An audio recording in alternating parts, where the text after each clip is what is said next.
News time is 8 minutes after 7 o'clock on this Friday. Top of the morning from the newsroom of Regional Radio and DeWittDailyNews.com. I'm Seth Lawrence with this expanded local newscast brought to you by Baum Chevrolet Buick in Clinton, your Silverado headquarters, and the morning show streams to Facebook and YouTube. Brought to you by Peterson Insurance, your Pekin Insurance agent in Clinton.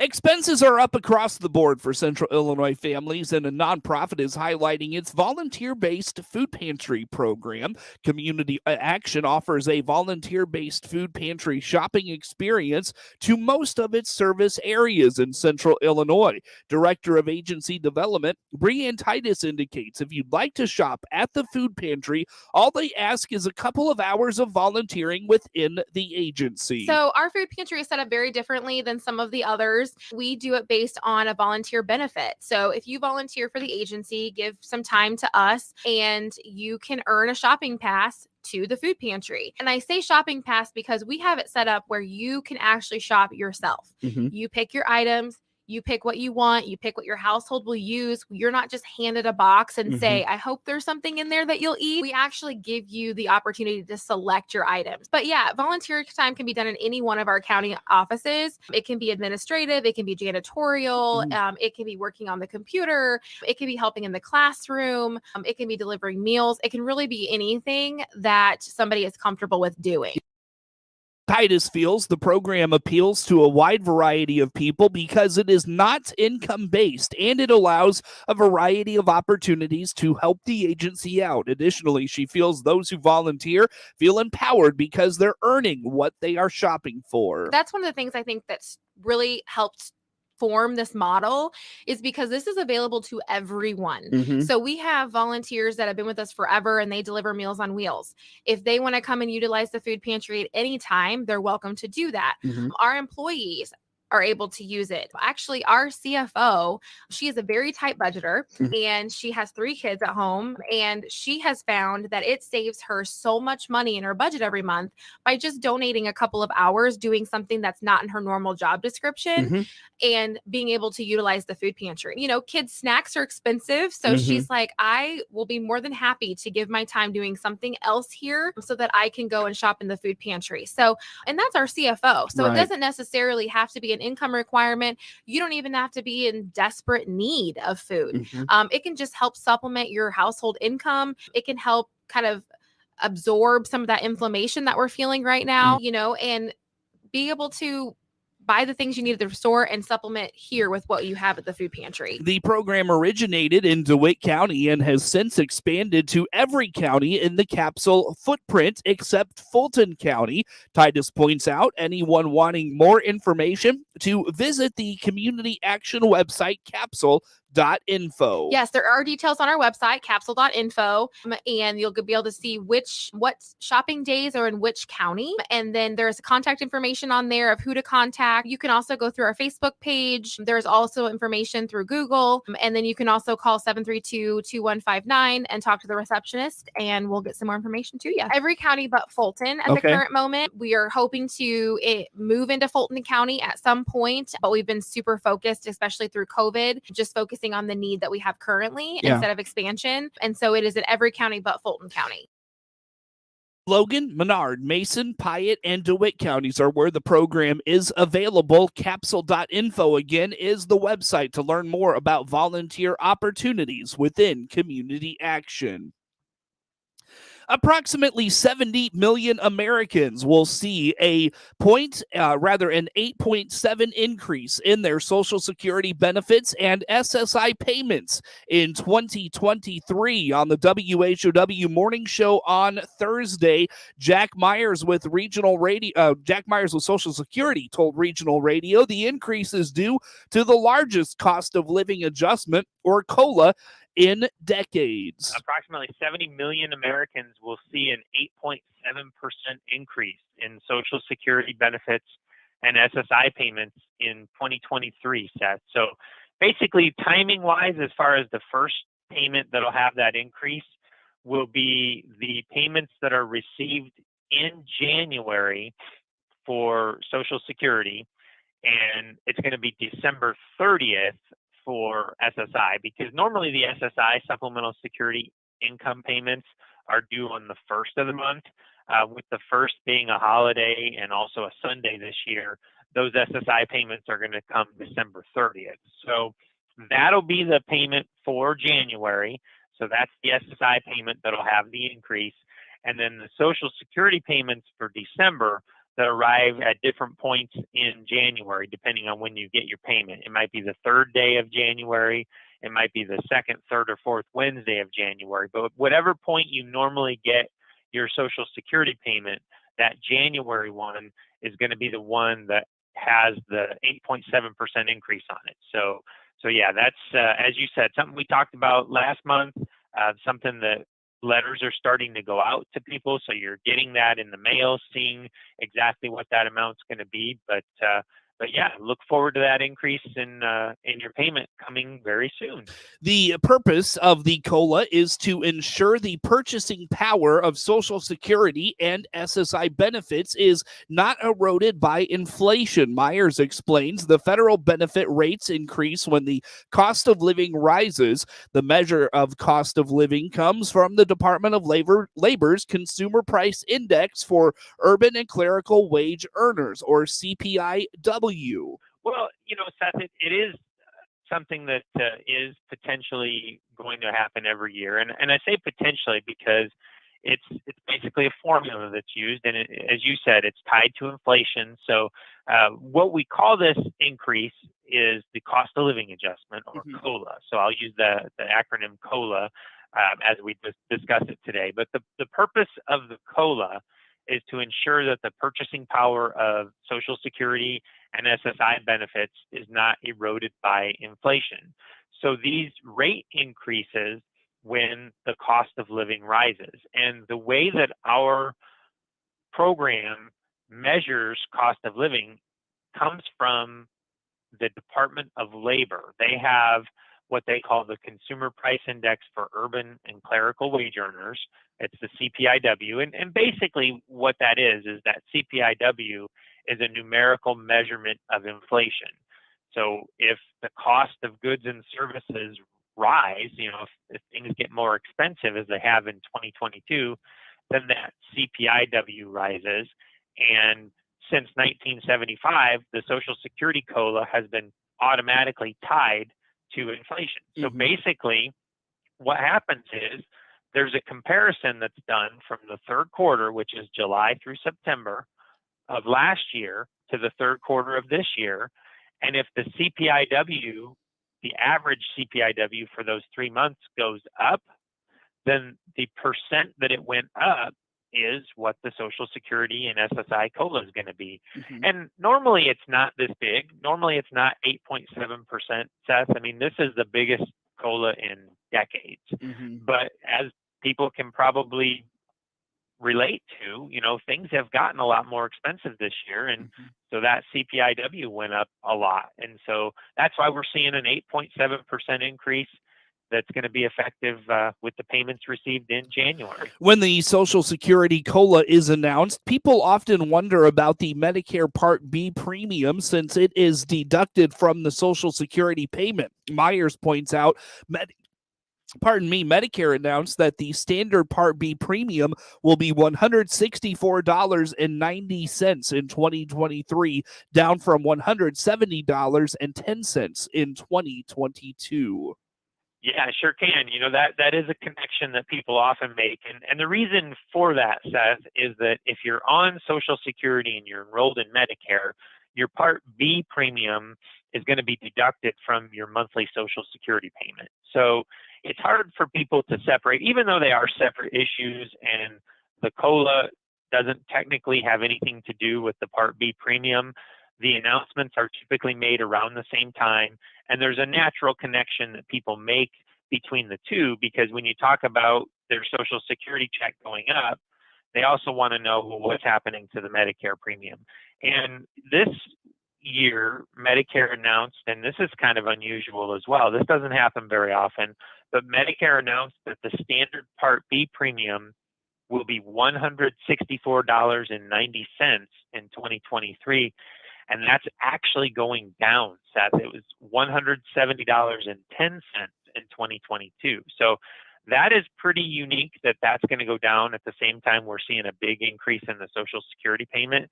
So, not only are you getting that 8.7% increase, but your Medicare Part B premium is actually going down a little bit as well. So that should result in a nice little raise for people who are getting Social Security benefits. Myers stresses there is no need to call to check in on this increase. Social Security will mail out COLA notices through December, but the notice will also be available within your My Social Security message center starting early this month. If you'd like to see it sooner, your account has to be established by 11/15 of 22 to get this year's COLA notice within your message center. Absolutely, Seth. You don't have to ask for this. This is going to happen automatically. The good news also, something that comes up every once in a while is if somebody is 62 or 63 and they haven't chosen to start collecting their benefits yet, sometimes they worry that they're going to miss out on this increase. But you're not going to. If you're already 62, whether you choose to collect your benefits now or you choose to wait until a later date because you want to get a higher monthly benefit from us, you will still benefit from this cost of living adjustment when you do ultimately start to collect benefits. So you don't have to worry about missing out on it. As you alluded to, you don't have to call us and ask, whether or not you're going to get this increase. It is going to be automatic. We are starting to send letters out. So some people probably have already gotten those. They don't all go out at the exact same time, but we're starting to send those letters out. So you should be watching your mailboxes to see, the specific amount of your 2023 benefit. You can also see that within your My Social Security account. So if you've got an account set up on our website, ssa.gov, you go into your My Social Security account. If you look in your message center, you may have opted to receive those notices that way. And if you did, you'll see that already in there. If you don't have it set up yet and you want to set that up for the future so you can get your message early, go ahead and go to the ssa.gov/myaccount. And within your message center, you can set your preferences to get your cost of living adjustment notices that way. That would be more at this point in the game. That would be more of a setting you're doing for next year. Mm-hmm. But it is something you could do so that your COLA notice comes to that message center next year and you see it a little earlier than what it takes to get it in the mailbox. If you missed that deadline, there are still many other advantages to having your account. Create one today at ssa.gov/myaccount. You can even sign up for text or email alerts when a new notification arrives in your message center. Look for message center preferences within your My Social Security account to sign up for those alerts. And to learn more about the 2022 COLA, visit ssa.gov/COLA.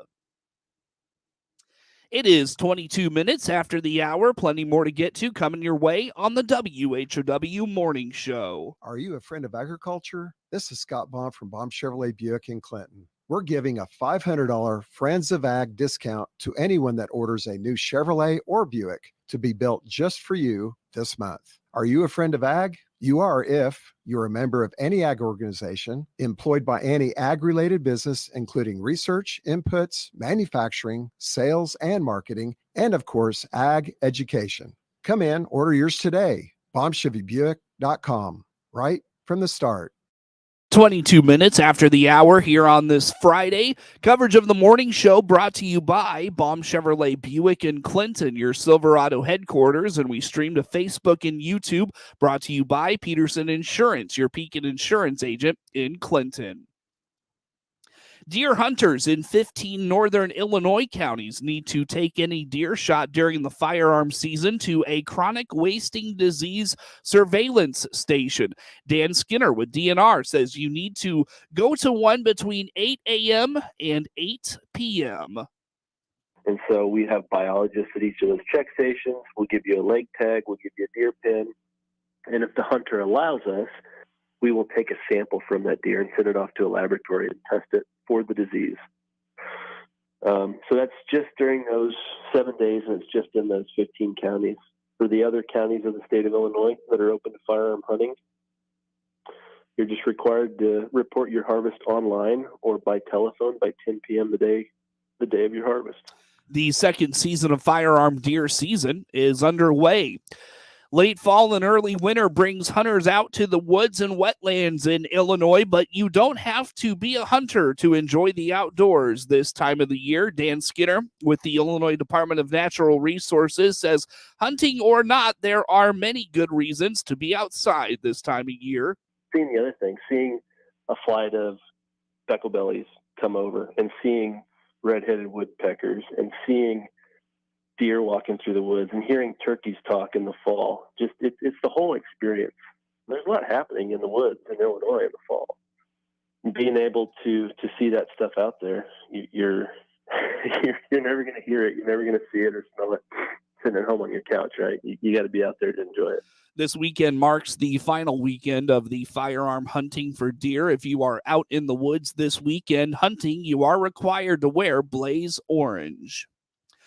A Montgomery County farmer has received the Dairy Industry Service Award from the Illinois Milk Producers Association. The honor goes to David Ruppert. Well, our farm has been in the Rupert family for, well, this is the sixth generation, my grandkids. And they always, like many of the people, they milked a few cows so they had cream and swapped the hogs. And then when I got ready for 4-H, I had this wild idea. I wanted Holstein cattle, but my mother's side had cattle and they showed a little bit. And so I kind of got a bug for it. Well, that was 1954 and there was a terrible drought. We had absolutely nothing that year. So I didn't get a Holstein for a 4-H project. I had to take one of the Shorthorns. But then the next year, my dad brought a heifer for $110, and that's where it all started. And it's been going on for 4 more generations now. So, and all the kids have 4 kids, 11 grandkids. All the kids are very active. Shy Dairy Farm of Stevenson County received the Sustainability Award for the association. Want to keep that real Christmas tree fresh throughout the holiday season? Gary Crawford has advice from an expert.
29 minutes after the hour here on this Friday morning. Coverage of the morning show brought to you by Baum Chevrolet Buick in Clinton, your Silverado headquarters, and the morning show streams to Facebook and YouTube, brought to you by Peterson Insurance, your Pekin insurance agent in Clinton. Coming up on 7:30, a look at local sports on the way. Clinton High School girls win yesterday in non-conference in Central Illinois Conference girls basketball action. More high school sports and Illini sports notes coming your way as well. With SRN News, I'm Rich Thomason. A legal setback for former President Trump at the hands of an appeals court. An independent review of Mar-a-Lago documents that were seized by the FBI has been halted by the court. A bill to head off a freight rail strike has landed on President Biden's desk. The measure imposes a contract on labor and management. Mr. Biden says he'll sign the bill ASAP. Republican Senator Marco Rubio of Florida is preparing a book release, and that's fueling speculation about a possible run for the White House in 2024.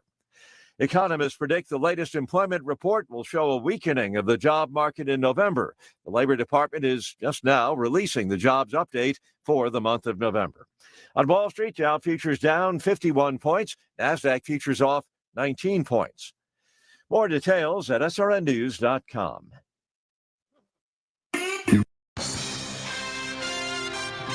Time now for a look at sports. I'm Seth Lawrence with this report.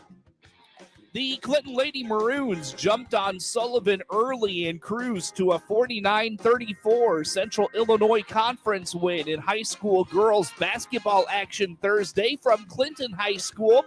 Freshman Avery Smith paced the Lady Maroons with 18 points. Regan Filkin chipped in with 10. Clinton led 16-8 after the first quarter and took a 29-15 lead into the intermission. Clara Dempsey and Michaela Keppel each added 5 points for Clinton. The Lady Maroons are 3-4 overall and 1-0 in the Central Illinois Conference. They will host Peoria Heights on Monday. Alexis Wade scored 18 points to pace Mount Pulaski over Monticello 48-18 Thursday night in non-conference high school girls basketball action from Mount Pulaski High School. Wade was the lone Lady Hilltopper scorer in double figures, but led a balanced attack as Mount Pulaski improves to 3-3. Monticello was led by Maya Hayes, 8 points. Monticello drops to 4-3 overall and travels to Mount Zion next Thursday night. Donovan outscored Blue Ridge 26-7 in the second quarter, propelling the Wildcats to an 86-45 victory in non-conference high school boys basketball action Thursday from Donovan. Ty Miller scored 30 of his game-high 37 points in the first half. Jacob Onen added 22 points, while Griffin Walters contributed 10 points. Wyatt Pearl scored 14 to pace the Knights. Blue Ridge drops to 2-4 overall. They will host Urbana Uni Tuesday night. The Illinois Fighting Illini football team will find out where they are headed for its first bowl game since the 2019 Red Box Bowl on Sunday. The 8-4 Illini struggled down the stretch, but 8 wins has put Illinois on the map as a legitimate Big Ten football program under second-year coach Brett Belima. Illini HQ beat writer Bob Asmussen says Illinois should find themselves in a terrific bowl game, perhaps a January 1 or January 2 game. Thought a lot about that, tracked a lot. In fact, I'm going to call bowl system later today. So, yes, I think there's about 3 or 4 options. The best ones seem to be the Citrus Bowl as an option, the former Outback Bowl, called something I can't remember. Tampa game an option. I think the Music City Bowl in Nashville is a big option, which I know you'd appreciate. And then I think the Duke's Mayo Bowl, I believe, is in Charlotte, is an option. So I think there's 4 or 5 options for Illinois. If I had to guess right now, I'd say probably Nashville, but maybe Florida as well. I think into those games, frankly, when you haven't been to a big bowl at one time, those games is a good thing. Yeah. But playing on January 1 or 2 would be really cool. The Illini's success this season is due in large part to superstar talents like second-team All-Big Ten running back Chase Brown and Big Ten Defensive Back of the Year Devin Witherspoon. Asmussen anticipates with those two guys having a lot on the line for draft stock, they will likely sit out the bowl game. Absolutely. I think Chase Brown will sit out. I think Sidney Brown will sit out. I think Devin Witherspoon will sit out. I think a couple of linemen, offensive linemen will sit out. Maybe 1 or 2 defense linemen. So that team is going to be not the team we saw all year in the bowl. But do remember, a team they're playing, whoever that is, whether it be Kentucky or Mississippi State or whoever it is, they'll be missing kids too. So to me, that's kind of washed.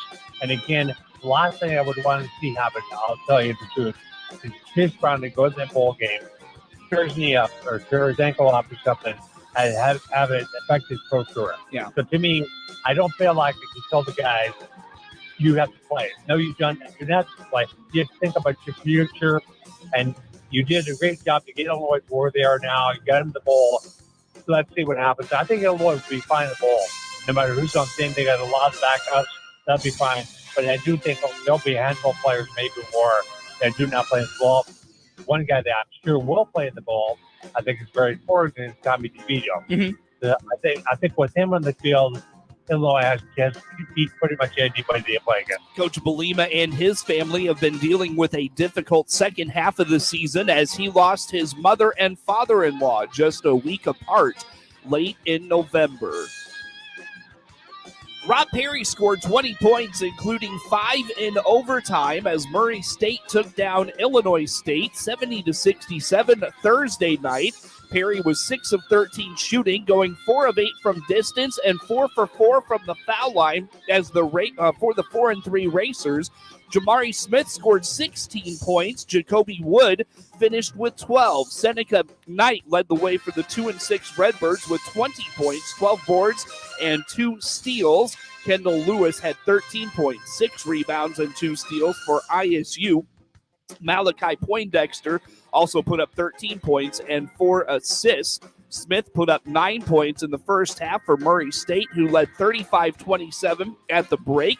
Murray State was outscored by 8 points in the second half, and the teams finished regulation tied at 62. Perry went 1 for 3 from the field on the way to his 5 points in the overtime. The Redbirds take on Belmont on Sunday.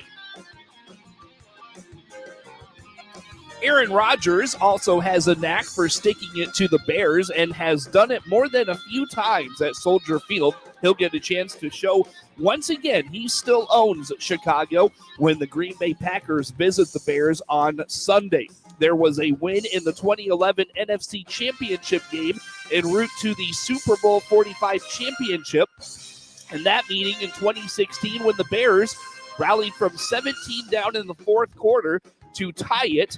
The Packers came out on top 30-27 when Rodgers hit Jordy Nelson with a 60-yard pass to set up Mason Crosby's field goal as time expired. As for where last year ranks on his list of big moments at Soldier Field, Rodgers puts it nowhere near the top. He has owned the Bears throughout his career with a 24-5 record against them, counting the playoffs. The NFL's oldest rivalry has been a one-sided affair in recent years, with Green Bay winning 7 straight. The 4-8 Packers are banking on that to continue, with their playoff hopes hanging by a thread. They've dropped 7 of 8 after losing 40-33 to NFC East leading Philadelphia last week. Rodgers exited that game with a rib injury. He also has been playing with a broken right thumb he suffered on the final play of a 27-22 loss to the Giants back on October 9th. The 3-9 Bears, meanwhile, have lost 5 in a row. Quarterback Justin Fields missed last week's game at the Jets because of a separated left shoulder. Backup Trevor Siemian played through an oblique injury, and Chicago was staring at the possibility of starting third-stringer Nathan Peterman. The Packers allowed 363 yards rushing last week, the most they've given up in a single game since 1977. Jalen Hurts rushed for 157 yards, the highest single game total ever by an Eagles quarterback. Now the Packers' 31st ranked run defense must deal with a Bears offense that features a mobile Justin Fields if he's healthy enough to play. Even if he cannot go, the Bears' rushing attack still could bother Green Bay. Chicago's David Montgomery rushed for a season-high 122 yards on 15 carries in the Bears' 27-10 loss at Green Bay in Week 2. Packers receiver Christian Watkins has caught 6 touchdown passes in his last 3 games. The second-round pick out of North Dakota State is the first Packers rookie to have a touchdown catch in 3 straight games since Billy Houghton in 1952. It's a remarkable surge for Watkins, considering his only touchdown before the 3-game stretch came on a 15-yard run in a 27-24 overtime victory over the Pats on October 2nd. Chicago has been hit particularly hard by the injury bug to the secondary, and a failure to generate pressure has left the team tied with Las Vegas for a league-low 16 sacks. The Jets' Mike White threw for 315 yards, the most by a quarterback against the Bears this season last week. Jordan Martinook had a hat trick and helped the Carolina Hurricanes beat the St. Louis Blues 6-4 Thursday night. After a turnover, Martinook scored the winning goal with 4:35 left, beating Jordan Binnington on a wrister. Martinook also scored in the second period and completed the hat trick with 9 seconds left for his second career hat trick. Brent Burns, Seth Jarvis, and Jordan Stahl also scored. The Hurricanes scored 3 goals in a minute 4 in the second period to open up a 3-2 lead. Antti Ranta made 12 of 15 shots. Pyatar Kochikov came in the game with 4 seconds left in the second period and made 10 saves on 11 shots. Pavel Buchnevich, Noel Ostiari, Torrey Krug, and Ryan O'Reilly scored for St. Louis. Binnington made 30 saves, missing a chance for his 100th victory. The Blues have lost 4 of their last 5 and have been outscored 21-9 in their last 4. They'll visit Pittsburgh Saturday night. Get sports anytime at DeWittDailyNews.com.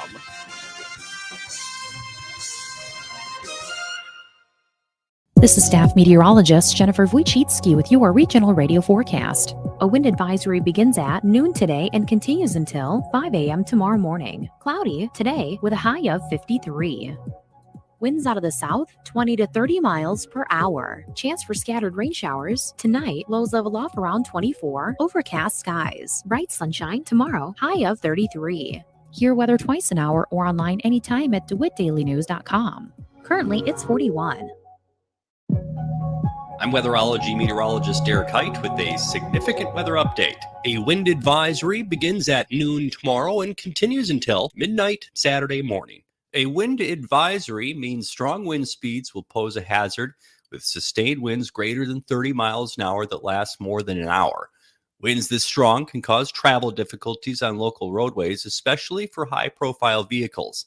In addition, these winds may occasionally cause tree damage, including downed limbs and, in isolated spots, power outages. A wind advisory begins at noon tomorrow and continues until midnight Saturday morning. Stay tuned for additional updates. I'm meteorologist Derek Height.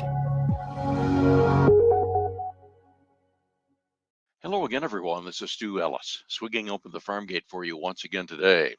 We want to take a look at what's going on at 14th and Independence.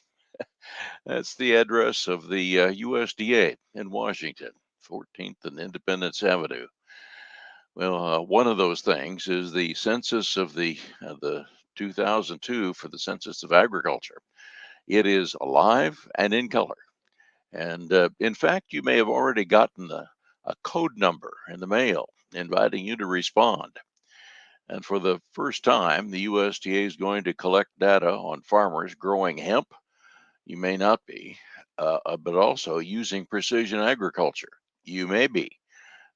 This 22 Census of Agriculture is going to be collecting data about both of those. And the agency began regulating hemp production in this last year, 2021, and it'll be the first census to publish data on producers who grow hemp for fabric or food products or CBD oil. The agency says it will also identify farmers who use precision agriculture data collection technology that guides planting decisions. About 70% of the 2.2 million farms that responded to the 2017 census are thought to be using precision agriculture. Response rates in recent years have trended downward. Farmers are required by law to fill out the survey. Don Bice, who is chief of the Census Planning Branch for the National Ag Statistics Service, says the incentive is the idea that you're providing data as a useful tool for your community. USDA will collect responses until the 6th of February and then publish that data, release it all in February of 2024. But nevertheless, they're wanting that information by the early in February of this next year. What do you think about all the USDA crop reports? If you have opinions, the USDA's National Ag Statistics Service is seeking nominations for the Advisory Committee on Agricultural Statistics. Members advise the Secretary of Agriculture on the scope and the timing and the content of periodic agricultural censuses, the surveys of agriculture, and the other related industries. The committee members also make recommendations on the content of the agriculture reports that represent the views and the data needs of suppliers and the users of ag statistics. Advisory committees long played an important role within the agency, says Administrator Hugh Hamer of NASS. Valuable insights and recommendations from the committee have helped shape NASS programs and reports and ensure that we continue to meet the needs of the data and statistics. The committee, appointed by the Agriculture Secretary, consists of 22 members representing multiple disciplines and interests, including farmers, national farm organizations, ag economists, many others. Nominations are due by December 7th. So if you'd like to be a member of that committee, or at least put your name in, go to the NASS Advisory Committee website, the NASS Advisory Committee website. And while you're being asked, what do you think of USDA programs as a whole? USDA wants to know what its customers think of Farm Service Agency, NRCS, Risk Management Services. USDA is asking and encourages all farmers to take the survey, especially those who have not worked with USDA previously. Survey gathers feedback on programs and services.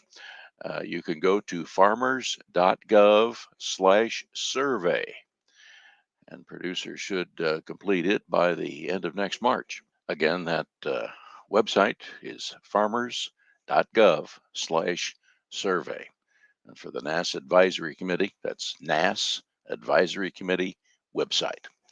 That's our Farmgate blog for you for today, this week. I'm Stu Ellis.